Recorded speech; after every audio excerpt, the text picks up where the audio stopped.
How to find recycle bin on Facebook. Hey everybody, welcome back to our channel. I'm back with a new video, and in this video I'm gonna walk you through the steps on how can you locate or find recycle bin on Facebook. Now to do it, so you want to make sure to watch this video right till the end.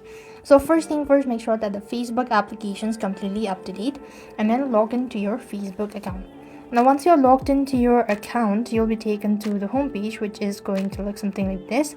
So after which, what you want to do is you want to simply go ahead and click on the profile initials from the top right hand side corner of your screen.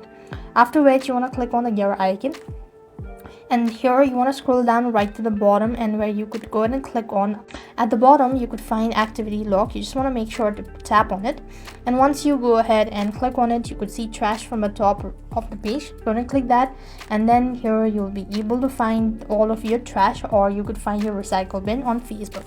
So this is the simplest way you could do it. So I hope the video was helpful. Make sure to like, share and subscribe to our channel. Thank you for watching. See you in the next video.